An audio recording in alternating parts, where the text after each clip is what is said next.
Nah, dengan istilah Jawa,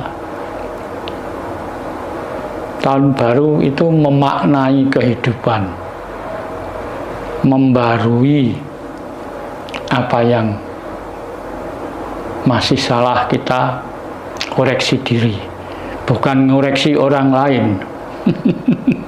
Jadi bagi orang Jawa tahun baru itu juga penting. Orang Indonesia kalau tahun baru Masehi ikut meringati, tapi orang Indonesia nggak tahu tahunnya sendiri. Nah, ini kok lebih bodoh ya kita ini. Puji syukur dibaringi pas pinanggihan, sakit pinanggihan dalam keadaan sehat, seger waras.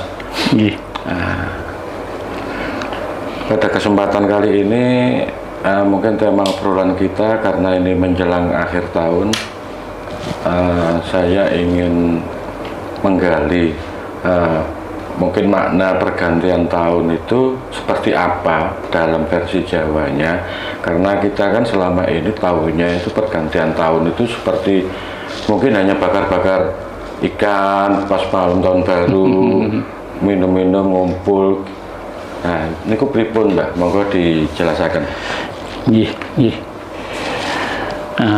Wilujeng panggihan niki saderenge kula matur kata-kata. Wilujeng panggihan, salam rahayu kagem sedaya pamirsa wonten ing pundi mawon. Ngeten ing wekdal punika kaleresan ingkang badhe dipun rembak tentang pergantian tahun. Nggih. Sebetulnya pergantian tahun ini pasti pergantian suasana. Pergantian tahun bisa diartikan pergantian suasana. Menjelang tahun baru biasanya niku tiang-tiang sing boten ngerti tentang tahun baru niku rata-rata anut grubyuk. Anut grubyuk, rubuh-rubuh gedang. Rubuh-rubuh gedang. Sebetulnya apa toh tahun baru itu? Tahun baru tahun apa?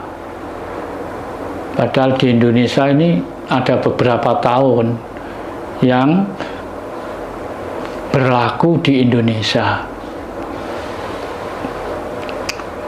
Ini bentar lagi 1 Januari tahun baru Masehi. Ada tahun Masehi, ada tahun Hijrah, ada tahun Imlek, ada tahun Jawa.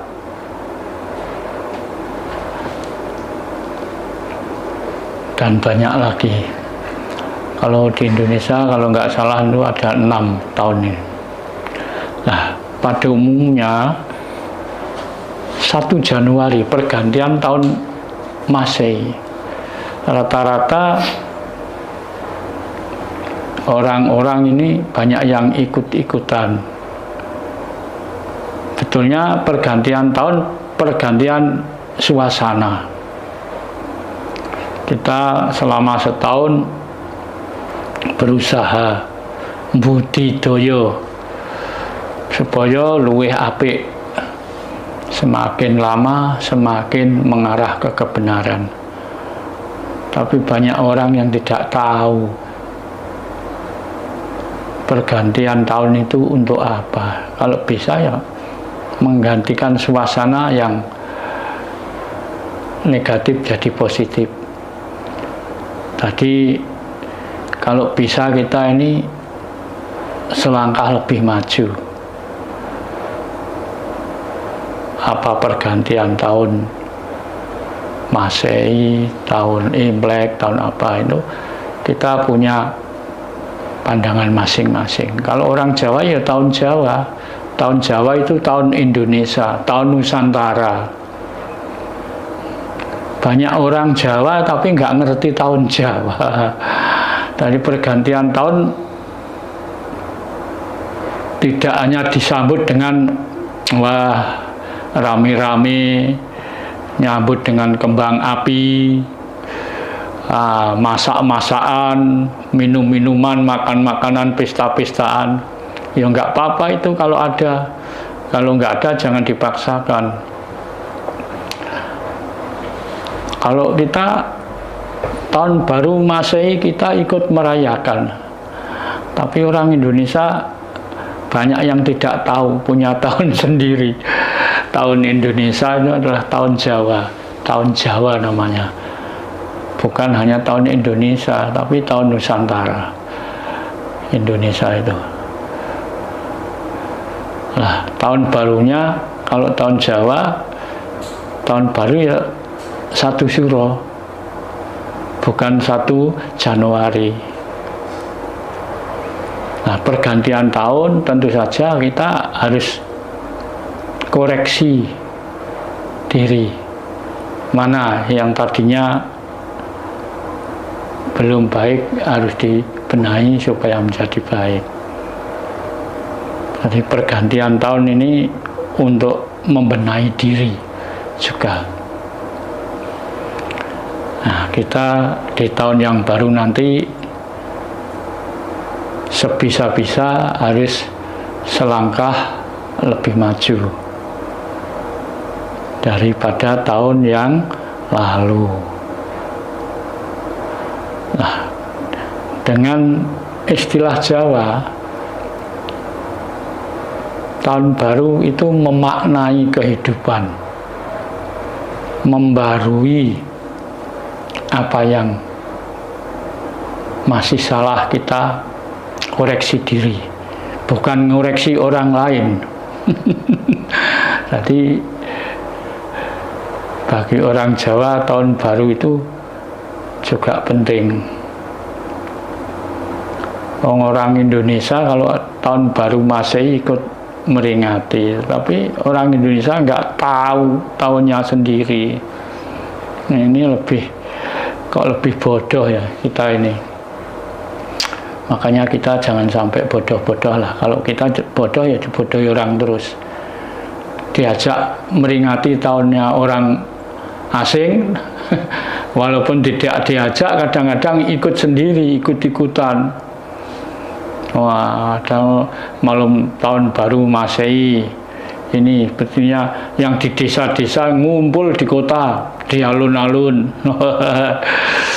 Tidak ada yang nyuruh padahal itu, nggak ada yang nyuruh. Nah, intinya apa? Intinya untuk bersenang-senang, menyambut tahun baru. Ya nggak apa-apa, nggak ada jeleknya kok itu. Tapi mbok iya, kalau orang Jawa atau orang Indonesia ya tahu tahunnya sendiri toh. Nggak ada salahnya, nggak ada jeleknya menyambut tahun asing, tapi tahunnya sendiri ya harus dimengerti. Masuk badannya sendiri nggak ngerti ya ngoreksi yang dilihat orang lain. Jadi itulah maknanya kita monggo bareng-bareng silahkan hidup berdampingan dengan damai. Karena manusia hidup ini intinya kan kalau bisa ya gimana berupaya menjadikan perdamaian dunia, arahnya ke sana. Makanya kalau orang Jawa bilang, istilah Jawa Amumayu Rahayune Bahwono, nyelametno dunia saisine sedikit demi sedikit.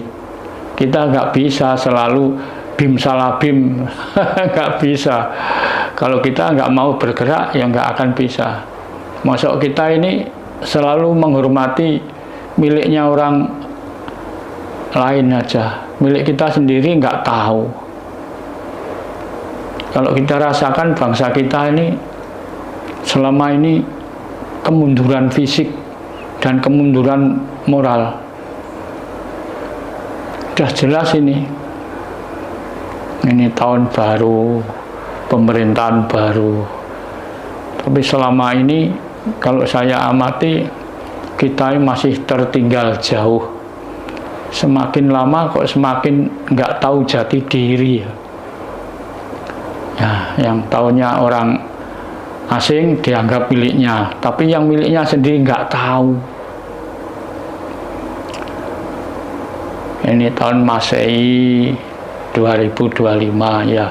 Ini tahun Masehi ini kan sudah diakui, sudah diikuti manusia sedunia sekarang ini. Bangsa-bangsa sedunia ini mengakui tahun Masehi ini dipakai pedoman. Karena apa?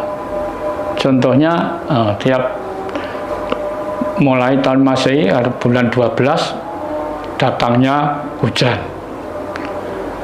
Kenapa? Tiap pergantian tahun pasti ada musibah. Iya, memang kalau bulan-bulan masih bulan 6, 7, 8 itu masih musim kemarau. Tapi mulai nginjak bulan 11 ke atas, ini mulai pergantian iklim.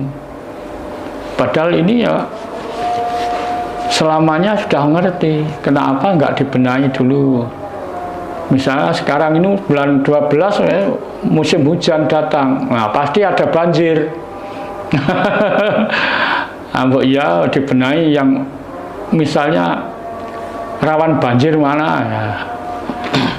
Di pertengahan tahun harus dibenahi dulu lah. Jadi intinya pergantian tahun ini pergantian suasana. Oke. Nah, salah satu dari yang Mbak Harjo katakan tadi itu tahun baru itu merubah untuk menjadi lebih baik atau lebih maju. Oke. Yang ingin saya tanyakan kan itu ada faktor-faktor yang bisa membuat orang itu akan maju atau lebih baik. Itu kan butuh sesuatu. Nah, kira-kira faktor apa saja yang dibutuhkan agar seseorang itu bisa menjadi lebih baik, lebih maju? Ya, makasih. Sebetulnya satu pokok manusia itu jangan kehilangan jati diri dulu.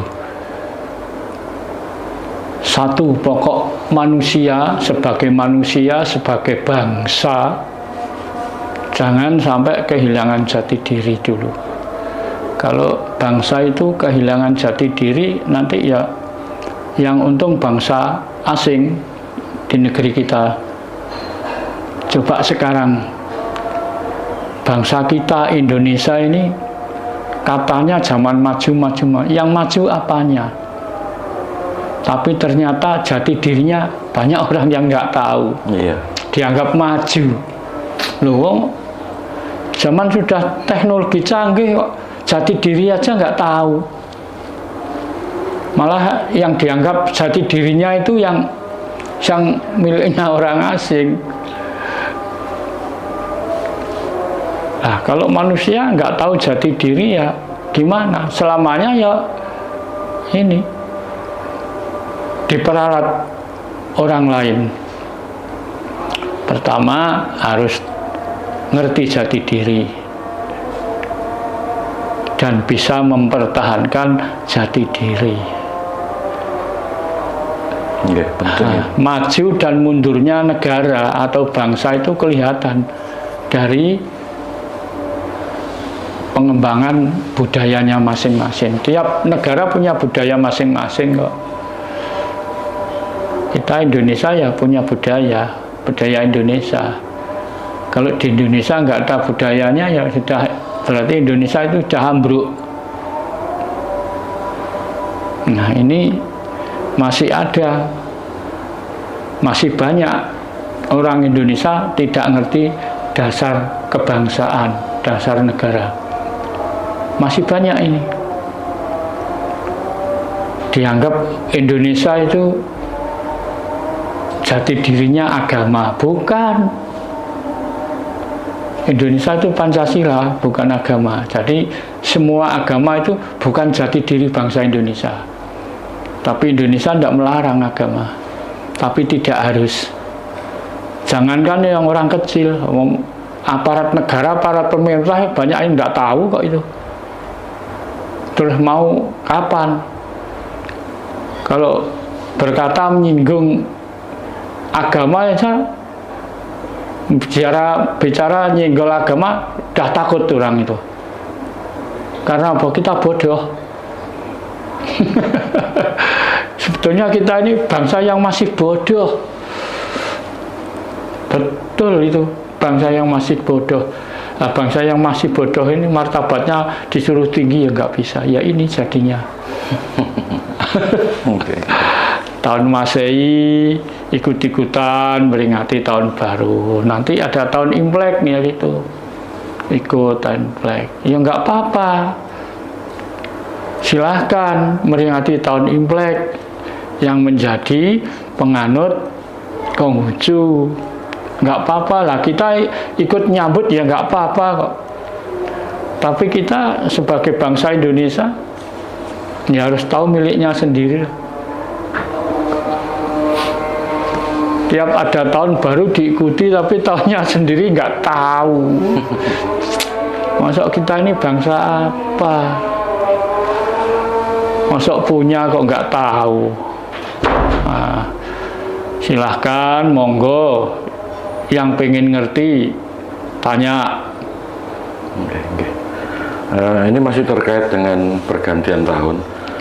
Saya ingin tanya Mbak Harjo, mungkin punya gambaran atau pandangan kira-kira tahun depan 2025 Indonesia itu seperti apa, gambaran yang Mbak Harjo tangkap? Apakah nanti ekonomi mungkin ya, dalam hal ekonomi akan lebih baik, atau mungkin ya begini-gini aja, atau mungkin lebih mundur atau jatuh? Lebih parah. Iya, karena kan ini kita tahu Kak. Iya. Pemerintah sudah menaikkan PPN 12%. Nah, mulai 1 Januari besok. Nah, ini tanggapannya ya. Orang-orang ini pada umumnya tidak mengerti. Sebetulnya yang dinaikkan pajak 12% ini bukan urusan sembako. Tapi orang kecil-kecil bingung karena nggak tahu. Dianggap yang pajak naik itu dianggap semua.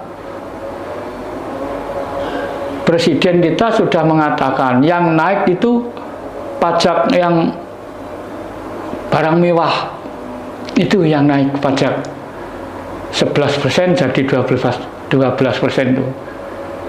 Sudah sering dikatakan di TV, saya sering lihat itu. Jadi yang dinaikkan pajak 11% menjadi 12%.